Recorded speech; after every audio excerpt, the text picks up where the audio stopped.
I was not supposed to live past that Tuesday. The attending physician, a quiet man named Dr. Vale Oren, had already spoken to my daughter in the hallway. I know this because she told me afterward, her voice still carrying the tremor of a woman who had rehearsed grief and then been denied the chance to use it. He had said, with the careful gentleness of someone who has delivered this kind of sentence many times before, that my organs were shutting down in sequence, like lights being turned off one room at a time in an old house that no longer needed to be kept warm. I was 95 years old. I had outlived 2 husbands, one of my children, and a version of the world that I recognized. I had made my peace, or so I believed. What I did not expect, what nothing in 9.5 decades of living had prepared me for, was what happened on the other side of that darkness. I want to tell you about it. Not because I need you to believe me, not because I am asking for anything, but because I was shown things, specific, undeniable, unmistakable things, and I was told, in a way that bypassed language entirely, that the telling of them was part of why I was sent back. So here I am, still breathing, still here. And what I saw is unfolding right now in front of all of us. Let me begin at the moment everything stopped. It was a Tuesday afternoon in late winter. The room smelled faintly of something antiseptic and something else beneath it, something warmer, like old wood or dried flowers. And the light through the window had that particular quality of late season light, thin and honest, the kind that doesn't flatter anything. My name is Elvira Moswick. I was born in 1929 in a farmhouse that no longer exists, in a county that has since been reorganized on maps that my grandfather would not have recognized. I have lived long enough to watch the world be drawn and redrawn so many times that I have stopped being surprised by the lines men put on paper to describe what belongs to whom. I tell you this not to establish credentials, but to establish that I am not a woman given to fantasy. I was a school teacher for 31 years. I taught mathematics. I believed in what could be demonstrated and proved. I was, as my late husband Ferran used to say with a kind of affectionate exasperation, the most stubbornly reasonable person he had ever loved.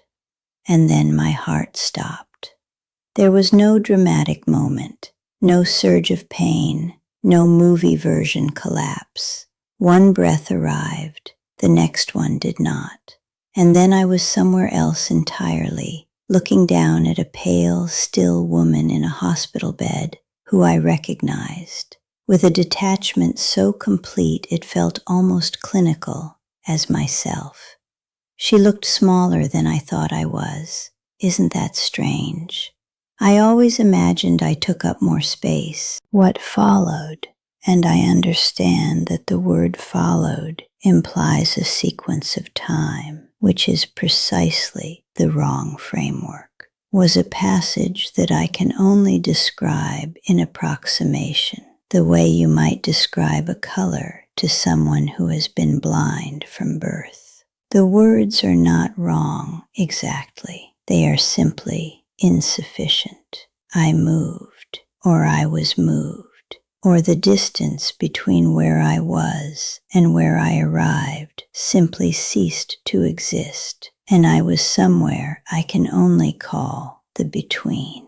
It was not dark. It was not light. It was the absence of the question entirely, the way that a room you have never entered has no furniture, not because it is empty, but because the concept of furniture has not yet been applied to it.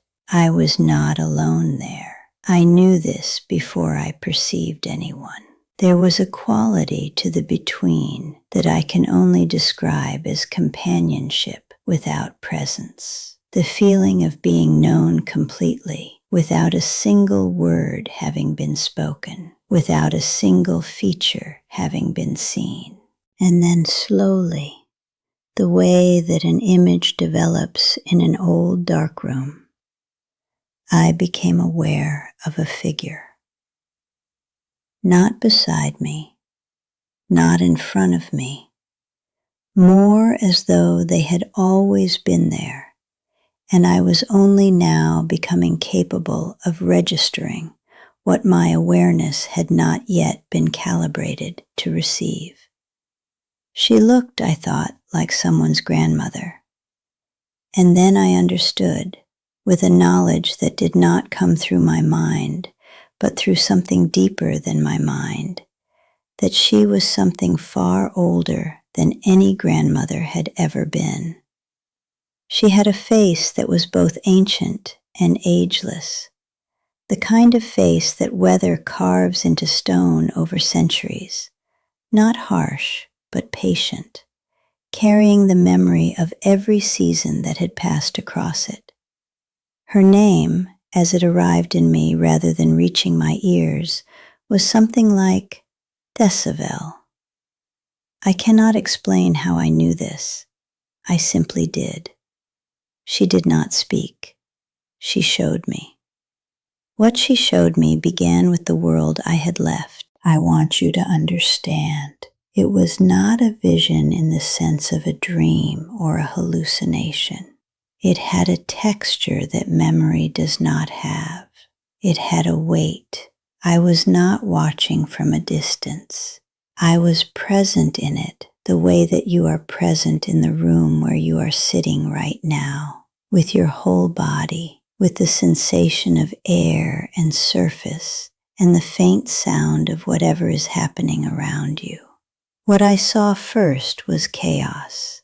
I recognized it as American chaos, which is its own particular variety, loud and self-certain and convinced, even in its disorder, that it is participating in something historic. Cities I recognized, voices at a pitch I recognized, a nation arguing with itself at a volume that had been building for decades and had finally reached a frequency that was rattling the glass. I saw division as a physical thing. That is the only way I can describe it. In the between, the conflict among people had a form, not metaphorical, but actual. It looked like fracture lines in stone. And I understood, watching those lines, that they had been deepening for a very long time, and that what I was witnessing was not a beginning, but a culmination. And then Decibel directed my attention, not by pointing, not by speaking, but by an orientation I cannot explain, a gentle repositioning of what I was capable of perceiving. And I saw a man. I recognized him immediately. I need to stop here because I want to be precise about what I mean when I say I saw things about this man. I am not a political person. I have never been a political person. In 31 years of teaching mathematics, I considered it a point of professional honor never to tell my students who I had voted for or what I believed about the people running the country. My job was numbers. Numbers do not belong to parties. What I was shown was not political opinion dressed in sacred clothing. It was not validation of a perspective I already held. In fact, several of the things I was shown confused me deeply when I returned to my body because they did not match the categories I had available for understanding them. But I will tell you what I saw. I saw this man surrounded by a turbulence that was specific and purposeful, not random turbulence. Not the chaos of something falling apart, but the turbulence of something being forced through a very narrow passage. The kind of turbulence that exists not despite a destination, but because of it. I saw that he was being used. I want to be careful with that word, because in the world I return to, it carries connotations of manipulation and victimhood. That is not what I mean. I mean used the way that a river uses a particular channel, not against the river's nature, but according to it. The channel does not contain the river. The river finds the channel that matches its own movement. I saw, with a clarity I have spent the time since my return struggling to translate into language adequate to it, that what was happening around this man, the conflict, the noise, the extraordinary disruption, was not the story. It was the surface of the story. The actual story was running deeper, underground, in the places that noise never reaches. I saw an outcome, not a specific event with a date and a location, because time in the between is not organized the way it is organized here. But I saw a direction, and the direction was not what any of the loudest voices from any direction were describing. What I was shown was something quieter than victory and more durable than defeat. It was a kind of settling, the way that a building settles after a long period of geological activity.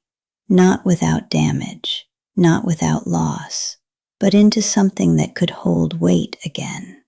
I don't know how long I was in the between with Thesivel. I know that in the world I had left, it was measured in minutes. The machines confirmed this later. But inside the between, it was not minutes. It was something I can only call a fullness. A completion of something that had been unfinished, not in the story of the world I was watching, but in the story of me. Because she also showed me things about myself, about what I had understood and what I had refused to understand, about the places where my stubbornness, which had served me well as a mathematician and a teacher, had calcified into something that was no longer useful, about the people I had loved and the ways I had failed them that I had been too proud to fully see while I was living inside those failures. I want to tell you this too because I think it matters. Not every vision from the edge of death is about the external world. The most important things I was shown were the ones that were about the space between my own ribs, the interior geography of a woman who had lived for 95 years and still had things to learn about herself. I was not a perfect person. I am not a perfect person now. The between did not make me one. It made me, I think, a more honest one, which is, perhaps, the only transformation available to someone of my age who is still paying attention. The return was sudden in the way that waking from a dream is sudden, not violent, but complete. One moment I was in the between with Thesivel and the fullness and the knowing that lived in the space beneath language. The next moment I was in the ceiling of a hospital room, looking down at a woman whose chest had begun to move again, while 3 people in blue clothing worked around her with a focused urgency that I recognized from a great distance as relief. And then I was not in the ceiling. I was in the woman. I was the woman. And the pain arrived with the return to the body. Not sharp pain, but the deep, tired ache of a machine that has been asked to start again after having been allowed to stop, the way a car engine groans on a cold morning when it would rather stay still. My daughter was holding my hand. She had been holding my hand the whole time, apparently, and her palm was damp and warm and entirely the most real thing I had ever felt. I tried to tell her immediately. The words were not organized. They came out in fragments, names that meant nothing to her, images that had no context without the between to explain them. She hushed me. She told me to rest. She told me that I had been given a gift and that the gift needed time. She was right. It took months before I could speak about it in sequences that another person could follow. Here is what I want to say to you, directly, without the cushion of narration around it. I am not telling you this story because I want you to believe in near-death experiences as a category of phenomenon. I am telling you because I was shown specific things about a specific moment in time, and I am watching that moment arrive. The fracture lines I saw in the between, the ones that ran through the stone of the country, deep and structural, they are visible now to anyone who is paying attention. That is not prophecy, that is geology. Any honest person can see the lines. What I was shown was that those lines do not end in collapse. They end in reconfiguration. There is a difference. A collapse produces rubble. A reconfiguration produces something new that still contains the essential material of what was there before, shaped differently, organized differently, but not destroyed. The turbulence around the man I recognized, I am watching it.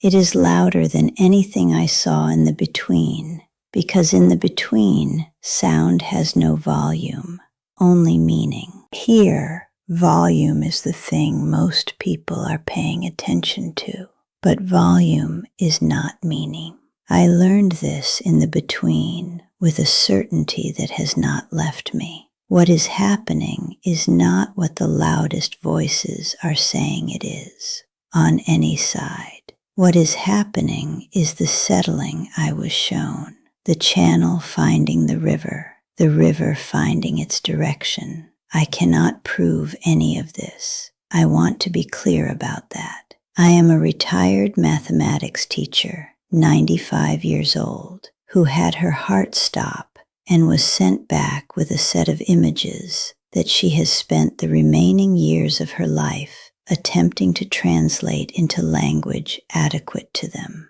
But I will tell you this, nothing I have seen since I came back has contradicted what I was shown. Not one thing. The direction I was given in the between, the deeper direction, beneath the noise, it holds. I have perhaps 2 or 3 years left, if the calculations of my body are to be trusted. My daughter thinks I am too morbid when I say this. I tell her that morbidity and honesty are 2 different things, and that a woman who has already visited the other side is not going to be frightened into pretending that the arithmetic doesn't work out the way it does. I am not afraid. This is what I most want you to take from everything I have just told you. Not the politics, not the visions, not the figure of Thesivel or the between, or the particular quality of the light in a winter hospital room when a heart decides to start again. I am not afraid. I went to the edge of the thing that every human being carries as their most private and unarguable terror, and I looked over, and what I found was not what I had been prepared to find. It was not an end. It was not a reward. It was not a punishment. It was a continuation of something I had always been part of, but had never been able to perceive from inside the noise of living. The mathematics of it, and yes, I am aware of the irony of applying mathematics to this, worked out. The numbers balanced. The equation, which had seemed unsolvable from this side, resolved cleanly on the other. We are all going to be fine. Not in the way that phrase is usually used, not as reassurance, not as comfort, not as the soft lie we tell each other to get through the hardest days. I mean it as a factual statement, with the same confidence I would use to tell you that a proof has been completed and the logic holds. We are going to be fine. The settling is coming. I was shown this, and everything I have seen since that Tuesday afternoon in late winter, since the moment my heart stopped and then chose, or was chosen, to begin again, has confirmed it. If something in this account reached a part of you that you recognize, something old and quiet beneath the noise of your days, I would ask you to do one thing. Share this with someone who needs to hear it. Not because I need the audience. I am 95 years old. My appetite for attention is approximately 0, but because the thing I was sent back to do was to tell people what I was shown. And the more people who hear it, the more completely I have done the thing I was asked to do. And if you want to hear more stories like this one, accounts from the edges of the knowable, from the places where language runs out and something older begins, there is a place for that on this channel. Subscribe if you feel called to, not because I am asking, but because some part of you already knows why you came here today. The between has its own way of sending people where they need to go. I think it may have sent you here.